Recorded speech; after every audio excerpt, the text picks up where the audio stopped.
So on your iPads or your phones, you should have the Spheros Play and the Spheros EDU app. When you pull it up, you should see a screen similar to this, correct? No? Yeah, you have to join the class then. Okay. Yeah, so this is what you should see. Something similar to this. Still a school user, sorry. Still a school user. And then it should take you to that screen, right? No? You have to put in code. Okay, join your class, so enter your code. I'm trying to go home. The code.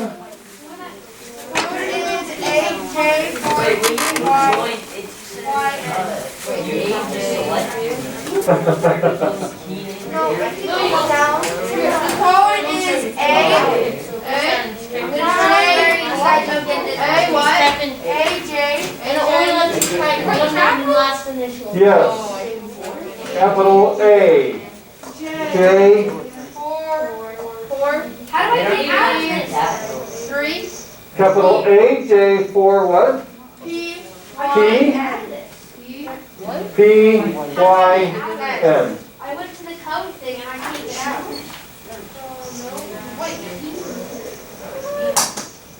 I don't know. It's really by itself. Okay, did you get it? But wait, these work. I have a BB9E. Mr.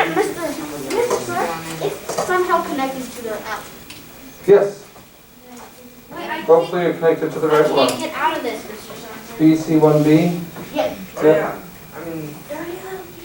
So now what do I click? Okay. I can't get out of this, Mr. I'm driving it. Driving the thing. Whoa. Whoa.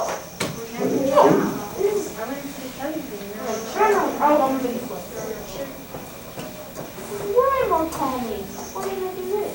It's okay. We'll just go there. Okay. In the left-hand side of your screen, that little blue strip, you should see a icon that says Programs. So if you'll click on Programs, lower right corner, there's a plus sign. Okay, and that should bring you to a screen that allows you to have several options of choices. You want to have blocks selected and then Sphero bolt selected. Once you have those two, then select create. Do I name it? Do we name it? You can name it whatever you want. Mr. Thompson? And we do blocks? Program. Plus. Say, name your first program and save. Okay. Is everybody to this point? Yeah. Okay. Just download the app.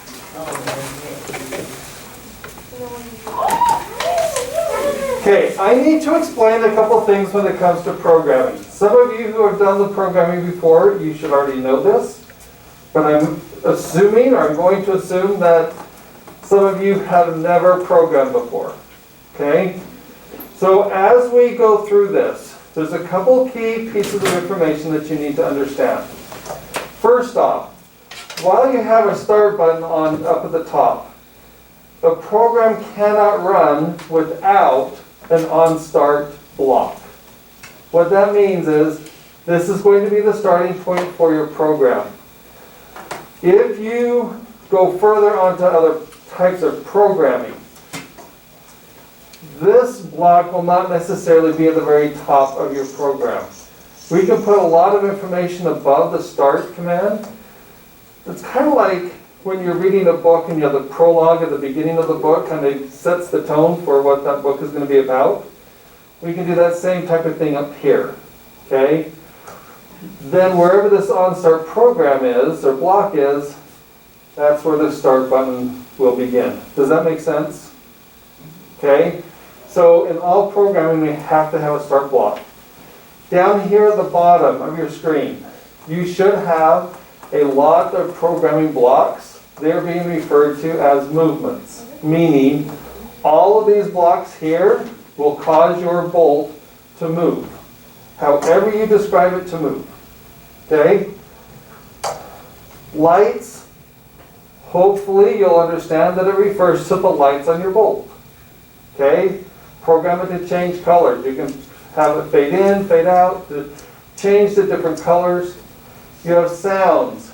Now, when we start getting to controls and queries and commands, these are more advanced level types of programming. Okay? Let me explain or give you an example of one. Loops is a very common program. Okay? I could take this movement block and I could put it up here and I could program it to have my robot move forward 1 foot and stop. Guys, I need you to pay attention to me, not the programs. Okay? Please. I could then take and drop another one down and have it programmed to do the exact same thing. And I could have a list of 10 blocks here that would make my robot move 10 feet. Does that make sense? If I have a loop, I could put a loop block up here, insert one command to have it move forward 1 foot, and tell it to do the loop 10 times. And it would move forward to 10 feet. Does that make sense? So some of these commands down here will make programming a lot easier once you know how to do it. But kind of like math, you need to know the basics before you'll be able to understand the more advanced type of programming. Okay? So I am not going to stand up here to show you because my computer's back here.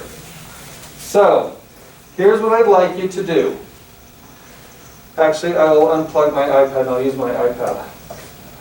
If you'll drag this first block up and put it in the start program. Okay? You will see that you have a space here for roll, a space here for at speed, and for how many seconds. Okay? Now what this means is, if you remember, when you first connect your bolt to your device, guys, phones down, iPads down, pay attention to me, okay? When you first connect, it has you orient your robot to be straight in front of you, right? Okay? So what this roll means is at what degree do you want this robot to move? If you have it set at 0, it will move straight ahead. If you have it set to 90, it'll move 90 degrees. If you have it set to 360, it's going to go straight ahead. Does that make sense? So the roll is referring to, from this point, at what degree do you want your robot to turn and start moving? This is how fast you want it to move. Now it's kind of like a percentage. 100% speed, 200% speed, how fast do you want it to move? This is how long you want it to move for. Okay? So if you think about it this way, I have people using their iPads again. Up here. Tomorrow I'm not going to make the mistake of letting you get up first if you guys can't handle it. Okay? If I set my bolt to move forward at 50% speed,